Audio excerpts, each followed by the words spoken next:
बात आ रही थी खेत की तैयारी की, किसी भी फसल की बात कर रहा हूं मैं, खाली गन्ने की नहीं। मोस्टली अब यहां बैठे हैं तो गन्ने की बात करते हैं।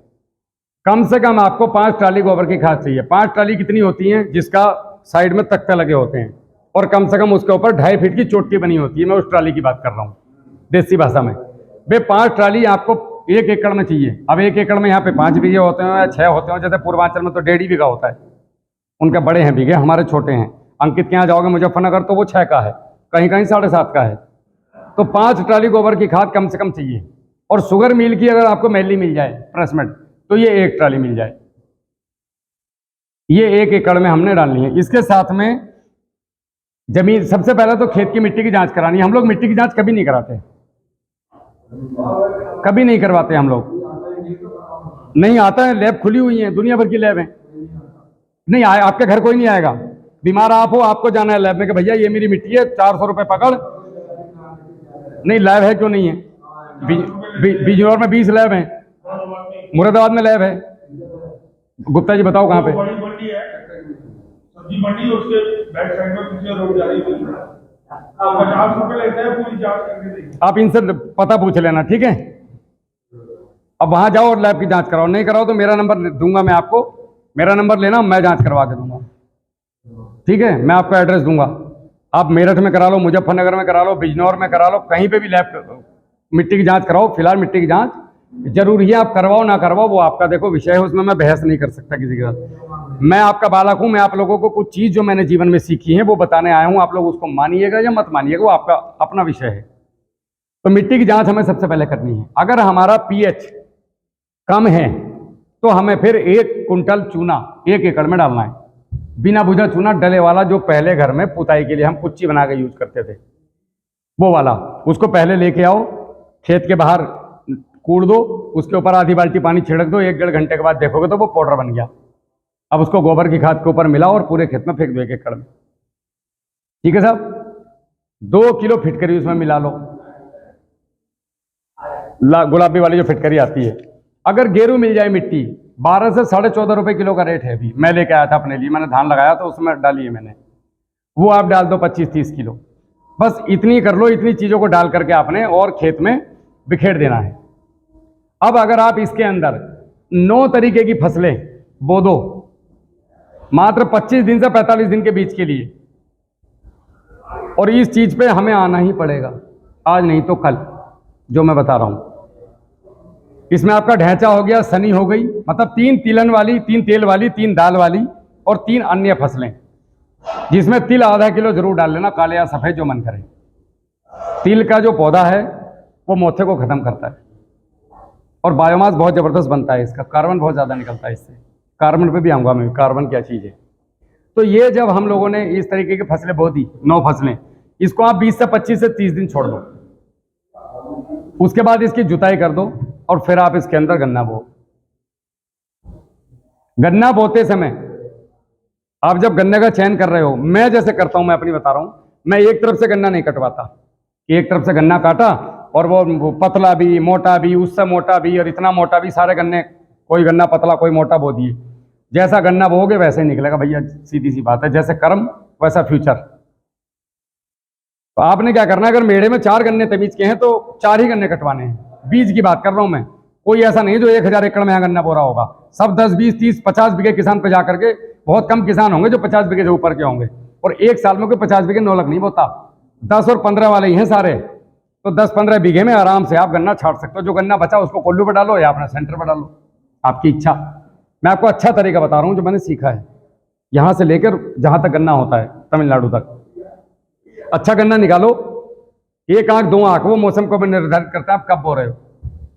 अगर मार्च में अप्रैल में बो रहे हो तो 3 आंख का बो, फरवरी में बो रहे हो तो 2 आंख का बो, अक्टूबर में बो रहे हो तो 1 आंख का बो।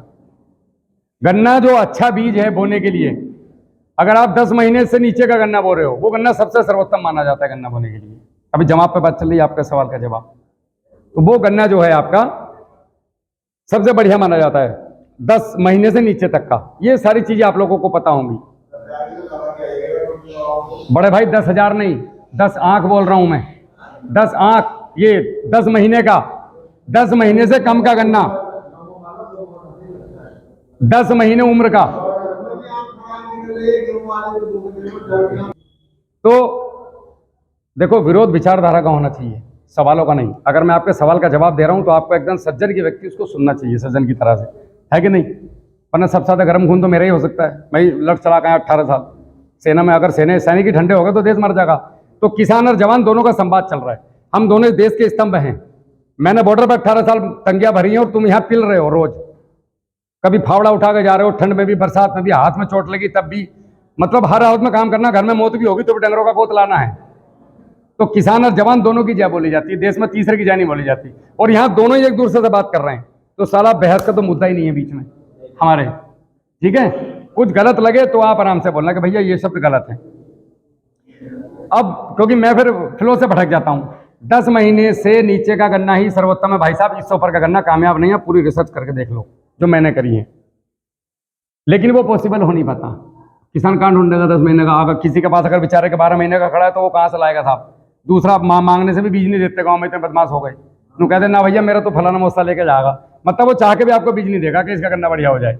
हम किसानों में आपस में इतना द्वेष आजकल पैदा हो गया। पहले गाँव में सारे किसान ताश खेलते थे तो बैठते थे, एक दूसरे से बात करते थे, यार आज मैंने खेत में यो करा भाई, मुझे बड़ा बढ़िया फायदा मिला। लेकिन भाई साहब अब नहीं बताते, अब तो बैठकें खाली पड़ी होती हैं। बना दी हमने 50-50 लाख की बैठक, लेकिन कुत्ते बैठे हैं दूसरे उन पर बैठकों पे, आदमी नहीं है बैठक पर बैठने के लिए। क्योंकि आपस में प्रेम नहीं रहा, खत्म हो गया प्रेम, और वो संवाद खत्म हो गया आपस में। जो हम बैठ के एक दूसरे को अपने पूरे दिन भर की एक्टिविटियां बताते थे, वो चीजें खत्म हो गई। ये चीज को हमें थोड़ा सा वापस लाना है। मेरे जैसा फौजी शुरुआत कर सकता है तो आप लोग क्यों नहीं कर सकते? मैं तो पूरे हिंदुस्तान को जोड़ने की बात कर रहा हूं, आपको तो एक ही गांव को जोड़ना है अपने। तो आपने ये गन्ने का चयन करना है, आप अच्छा अच्छा गन्ना ही छाटिए उसमें से, मेरा ये कहना है। और गन्ने की छुलाई खेत में ना करें। 99% आदमी गन्ना खेत में छोलता है। गन्ने को वैसे ही काट लो और जहां पे आप बो रहे हो वहीं पे छीलो हाथ से। और हाथ में भी ग्लव्स हो तुम्हारे 40 रुपए वाला तो ज्यादा बेहतर है, क्योंकि हाथ के बैक्टीरिया आपके उसको जाके टच करेंगे, वो गड़बड़ है। लेकिन प्रैक्टिकली इतना किसान नहीं कर पाता। वो क्या यार छोड़ यार, जमेगा जम जाएगा, ना जमेगा मरन दे सूत्र, ये शब्द निकलते हैं मनों से। तो आपने क्या करना है, 40 रुपए ग्लव्स आते हैं, बहुत लंबे चलते हैं वो गन्ना छीलने वाले। अब इसका आपने 2 चीज लेनी है। एक 200 लीटर का ड्रम ले लो आप। अब आ गए मेन मुद्दा, जमने वाला।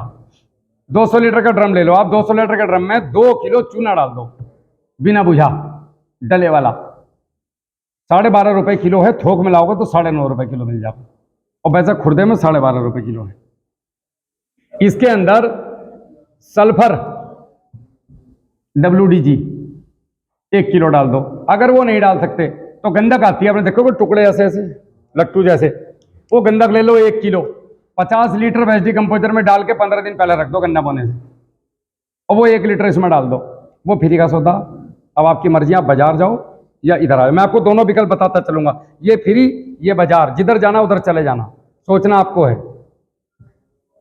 मेरा जो मकसद है वो है रसायन मुक्त कृषि से कर्ज मुक्त किसान की ओर, जो मैं मिसाल लेके चला हूं। और इसी क्रम में लगभग 9.5 लाख किसान आज मेरे से जुड़ा हुआ है पूरे भारत में। है जी, 2 चीजें तो हैं भैया जी, एक तो चूना हो गया और एक आपकी सल्फर हो गई, सल्फर WDG। तो तीनों को क्यों मिलाओगे? मतलब दूध का पाउडर भी लेके आओगे और दूध भी पी रहे हो गाय का, दोनों को मिला के मत पियो ना, एक ही चीज तो है। तो पाउडर वाला मत पियो, घर वाला पियो। वेस्टी कंपोजर ले आओ, उसमें गंदा घोल दो 15-20 दिन पहले, सब घुल जाएगी, बैक्टीरिया इसको मल्टीपल कर देंगे, सल्फर ही तो बन गई है देसी। लेकिन किसान करना नहीं चाहता, उसे ये भी ईजी चाहिए कि यार मोटरसाइकिल उठा के जाओ, लेके आओ, डाल दो। आप दोनों में से जो विकल्प आपको लगे वो कर लेना। अब ये आपका घुल गया, या तो आप इसमें गन्ना डुबो के लगाइए, एक एक आंख जमेगी। या अगर ऐसा नहीं कर सकते क्योंकि हाथ पे गन्ना रखना पड़ता है तो पूरे शरीर में चुन्नी कर गंधक की आएगी, तो आप गन्ना बोने से अगले दिन ये इसको आपने मिला दिया, उसी समय मिलाना है लेकिन 1-2 घंटे पहले ही। और आपने इसकी ड्रिंचिंग करनी। ड्रिंचिंग कैसे आसान रहेगी? 10 किलो की थैली ले लो, 10 किलो की थैली, और 10 किलो की थैली में माचिस की तिल्ली को नीचे से उसकी चोंच हो ना थैली की, चोंच में मैंने जो करा मैं वो ठम बता रहा हूँ, सस्ता उपाय। टंकी में फंसा फिरेगा, फिर आप कहोगे यार मेरे टंकी फंस गई, ब्लॉक हो गई। उसमें माचिस की तिल्ली मार दो तो धार निकल जाएगी, जितना आदमी सुसु करता है लगभग उतनी। अब इसे लिए चले जाओ, जहां जो खाली हो बाल्टी वाले से बोले फिर भर इसमें, और फिर लिए चले जाओ। 4-5 थैली में काम हो जाएगा। नहीं मतलब 4 थैलियों में 4 आदमी अगर कर रहे हैं तो आपका सस्ता उपाय हो जाएगा पन्नी में। आप टंकी से भी कर सकते हो, आप इसको छान करके टंकी में भर लो, चलाना नहीं है, लेकिन जो चल गया चल गया, तो छान के टंकी में भरो और इसकी ड्रिंचिंग कर दो कूल कूल। गन्ना बुवाई के अगले दिन या उससे अगले दिन। हाँ जी, मैं अभी चौड़े गन्ने की बात कर रहा हूँ, चौड़ी गुल पर तो पटेरा लगता ही नहीं है, चौड़ी गुल वाले की। अगर आप इस पे आप इसकी बात कर रहे हो जो वैसा वाला बोलते हैं, सादा वाला, सादे वाले पे तो सबसे बढ़िया है कि आप उसको भिगो के रखो या फिर हाथों हाथ करवा दो। लेकिन जो रिजल्ट हैं भैया जी, जो बढ़िया रिजल्ट आए वो रिजल्ट आएंगे आपके नेक्स्ट डे वाले पे। अगर आप ऐसे करोगे तो आपका जर्मिनेशन बढ़िया होगा। अब बात आती है, थोड़ा सा आगे चलते हैं कि भैया हमारा ये तो हो गया जर्मिनेशन, सड़न वाली प्रक्रिया आपकी। तो आपने जब खेत की तैयारी कर रहे होते हैं हम या बुवाई कर रहे होते हैं तो मैं बता रहा हूं, बिवेरिया बेसियाना आप लेके आइए, ठीक है, ये कीटनाशक है लेकिन प्राकृतिक है। उसके बाद आपका फंगिसाइड लेके आइए आप, ट्राइकोडर्मा। इन दोनों को आपने क्या करना है, 2 किलो ले लिया और 10-20 किलो गोबर की खाद में या 50 किलो गोबर की खाद में या 1 क्विंटल गोबर की खाद में मिला दिया, थोड़ा पानी छिड़क दिया इसके ऊपर, तो ये 4-5 दिन में मल्टीपल हो जाएगा। ये भी मल्टीपल हो जाएगा, इसको भी ऐसे कर देना। दोनों अलग अलग चीजें हैं, ये कीटनाशक है, फंगिसाइड है। अब इन दोनों को आपस में मिला के और आप बुवाई के समय पर डाल दो और दो। आपको किसी रासायनिक दवाई की जरूरत नहीं है बुवाई के लिए, 100% जमाव आपका होगा, मेरा हुआ है आज तक, ठीक है साहब। उसके बाद आपकी जो सड़न वाली समस्या थी वो सड़न वाली समस्या नहीं आएगी। अब आपने पहले पानी पे क्या करना है, जब आपका पहला पानी हो 25 दिन पे, तो 200 लीटर पानी में 4 किलो ब्लीचिंग पाउडर होता है जिसको आप पानी पीते थे पहले, क्लोरीन पाउडर, हाँ उसको ब्लीचिंग पाउडर बोलते हैं। वो मिल जाएगा पंसारी की दुकान पे 40 रुपए किलो। अरे बिजनौर आ जाना, मैं दिला दूंगा, कितना चाहिए आपको मिल जाएगा भैया। ब्लीचिंग पाउडर बोलना तो वो दे देगा आपको, पंसारी का मिल जाएगा, या अंकुर गुप्ता जी लाते हैं, ये दिलवा देंगे, ठीक है। नहीं मिलता मेरे को बताना, कहीं भी समस्या आती है किसी भी किसान को मैं दिलवाऊंगा, मेरी जिम्मेदारी है। और बताओ, जगह बता दूंगा, घर तो पहुंचाने का नहीं, आप जाकर ले आना। 40 रुपए से लेकर 70 रुपए किलो की है, इसकी कई ग्रेड आती है। तो ये आपका लेना है, आपने 4 किलो पानी में घोल दिया। पानी में घोलने के बाद आप पानी के साथ पहले पानी पे इसको चला दो, तो बैक्टीरियल बीमारी को मार देगा ये आपकी। खेत में फंगस आती कैसे है, पहले बैक्टीरियल बीमारी आएगी बैक्टीरिया से। बैक्टीरिया केवल पानी से आते हैं और कहीं से नहीं। आप लोग जो पानी देते हो ट्यूबवेल का, उनकी नालियों में देखा काई लगी होती है हरे हरे कलर की, और पानी सड़ रहा होता है, वहाँ मच्छर होते हैं, मेंढक होते हैं। ये बैक्टीरिया पूरे इकट्ठे हो रहे हैं 8 दिन, और उसके बाद पहले पानी की धार के साथ ये पूरे खेत में जा रहे हैं आपके। अब ये खेत में सड़न और वो पैदा कर रहे हैं। लेकिन जब ब्लीचिंग पाउडर चल जाएगा इनके साथ में, तो ये सब वहीं पे खत्म हो जाएंगे। ये मैं जितनी भी चीजें बता रहा हूँ आपको प्रैक्टिकल बता रहा हूँ। 1 एकड़ में 4 किलो। अब बीघे कितने बैठते हैं उसमें आप हिसाब लगा लेना। 200 लीटर के ड्रम में घोल दो, नीचे से टंकी खोल दो, जाने दो इसको आराम से। तो आपके खेत में ना तो वो सड़न सूखने की समस्या आएगी, ना आपके खेत में ये समस्या आएगी इसकी, ठीक है। कितने सवाल थे आपके? 2 थे, दोनों सवालों का जवाब मिल गया। अब बात आती है कि साहब हम जो खाद दे रहे हैं, अब ट्रैप कहाँ चल रहा है, मेन मजा आएगा। अब हम लोगों को यही नहीं पता है कि हमने खाद देना कैसे है, हमें खाद का चार्ट नहीं पता बिल्कुल भी। अभी अगर मैं बात करूं कि आप अपने खेत में एक पौधे को बेसिक जो न्यूट्रिशन है वो क्या चाहिए, हमें रोटी के नाम पे बताया गया है कि केवल रोटी और दाल। क्या रोटी और दाल भोजन है? आप लोग घर में ही बोलते हो कि दाल रोटी कमाई चल रही। क्या सिर्फ दाल रोटी खा के बड़े हुए हो आज तक? अचार भी चाहिए, दूध भी चाहिए, घी भी चाहिए, शक्कर भी चाहिए, सलाद भी चाहिए, बादाम भी चाहिए, छुहारे भी चाहिए। अगर दाल रोटी की ताकत थी तो छुहारे क्यों बनाए, फिर सेब क्यों लाए, अंगूर क्यों लाए, किशमिश क्यों बनाई? तो फसल को भी तो चाहिए। फसल को बेसिक क्या चाहिए आपका? देखो, नाइट्रोजन, फास्फोरस, पोटास। आप ऐसे समझो, नाइट्रोजन का काम है वेजिटेटिव ग्रोथ। मैं आपको इसको शादी से रिलेट करके बता दूं, मैं सभी जगह यही एग्जांपल देता हूं ज्यादातर। मतीनुद्दीन जी ने वीडियो देखी होंगी मेरी। मैं आपको ऐसे प्रैक्टिकल समझाता हूं, जैसे हमारे घर में शादी है, तो अब शादी के लिए सबसे पहले पंडाल लगेगा, तो खेत में सबसे पहले नाइट्रोजन की जरूरत होती है। नाइट्रोजन क्या काम करेगी? नाइट्रोजन हो गई आपका पौधे के वेजिटेटिव ग्रोथ के लिए। जितना नाइट्रोजन, उसका कम से कम 20% आपने देना है जिंक। अगर आपने 20% जिंक नहीं दिया तो भाई साहब आपके खेत की प्रतिरोधक क्षमता बनेगी नहीं, और खेत में वायरस आएंगे, नई नई बीमारी आएंगे, और तुम्हारी समझ में आएगा नहीं ये गेम हो क्या रहा है मेरे साथ। मैं यूरिया डालता हूँ और मेरे पीछे पीछे बीमारी आ जाती है। यूरिया नहीं डालता हूँ तो पौधा ग्रोथ नहीं कर रहा है, मैं जाऊँ कहाँ? फिर आप भागते हो दुकानों पे, वो देते हैं आपको टॉनिक, और फिर वहां से शुरू होता है आपकी जेब खाली करने का गेम। समझ रहे हैं मेरी बात? समझ में आ रही है आप लोगों को? वहां से आपका गेम चालू होता है। तो ये आपने इतना डालना है जितना यूरिया, उसका 20% जिंक। अब आप उसको ऑर्गेनिक तरीके से दे दो, जैविक तरीके से दे दो, झाड़ू फूंक से दे दो, या केमिकल फर्टिलाइजर की तरह से दे दो, जैसे भी दे दो, पौधे को तो उतना चाहिए भैया। ठीक है। अब आता है उसके आगे फास्फोरस। जितना भी आप फास्फोरस दे रहे हो, वो हर क्रॉप की अपनी अपनी एक डिमांड है फास्फोरस की। उसका 20% अगर आपने मैग्नीशियम सल्फेट नहीं दिया तो ये अपटेक नहीं होगा, फास्फोरस आपका पूरा अटका रहेगा। और इसके बाद आता है पोटास। जितना पोटास दिया उसका अगर आपने 20% कैल्शियम नाइट्रेट नहीं दिया या कैल्शियम नहीं दिया तो ये भाई साहब आगे नहीं खिसकेंगे बिना इसके। जैसे हमारा बच्चा बाजार में छूट जाए, हम आगे नहीं जा सकते, वैसे ये भाई साहब नहीं भागे। और हम केवल क्या करते हैं, यूरिया डीएपी ज़्यादा से ज़्यादा किसी ने बता दिया तो पोटास फेंक दी, और इंतजार में बैठेंगे गन्ना 120 कुंटल निकलेगा, फिर मिल वालों गाली दे रहे हैं, फिर मेरे जैसे को गाली दे रहे हैं, फिर मार्केट को गाली दे रहे हैं। भाई समझो चीज़ों को, बस केवल समझो, और जो सही लगे दिल पे हाथ रख के उस काम को करो। Nitrogen, phosphorus, potash, zinc, magnesium और आपका कैल्शियम। आयरन जितना आपने जिंक दिया उसका आधा आयरन देना है आपने, तो आपके खेत में मजबूत बनी रहेगी स्थिति, बीमारियां घुसेंगी नहीं। अगर आपके खेत में आयरन पूरा है ना तो कीड़ा लग नहीं सकता, हिम्मत नहीं, उसमें दम है कीड़े में, तुम्हारे खेत में लग कर दिखा दो, कभी प्रैक्टिकल कर लेना। आयरन लाना, 1 चम्मच आयरन को घोलना 1 मग्गे पानी में, और जिस गन्ने पे कीड़ा लगा हो उस गन्ने की जड़ में डाल देना, और 3 दिन बाद वो कीड़े सफा मिलेंगे, बाकी गन्ने पर लगे रहेंगे, उस पर नहीं आएंगे।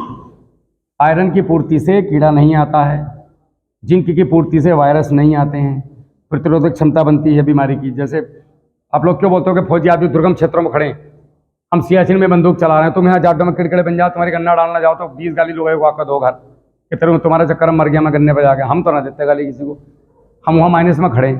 कैसे? हम भी तो तुम्हारे बालक हैं। रोग प्रतिरोधक क्षमता ज़्यादा है। कूटा है गवर्नमेंट ने हमें 11 महीने, कुत्ते की तरह मारा है।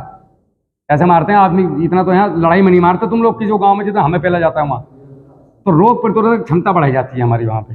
40 डिग्री में हम लोग 20-20 किलो के पिट्ठू लेके दौड़ रहे होते हैं, गाड़ियों के टायर लेके दौड़ रहे होते हैं। तो रोग प्रतिरोधक क्षमता अगर मजबूत होगी तो फिर बीमारी नहीं आएंगी। अब इसके साथ में सल्फर, जितना आपने मैग्नीशियम दिया और जितना आपने कैल्शियम दिया, इन दोनों का जितने भी किलो ये हुए, जितने भी किलो हो, उसका 20% आपने देना है सल्फर। वो WDG फॉर्म में दे दो, या वेस्टी कंपोजर में डाल के गंधक उसके थ्रू दे दो, या दूसरे तरीके से दे दो, उसको चाहिए पौधे को।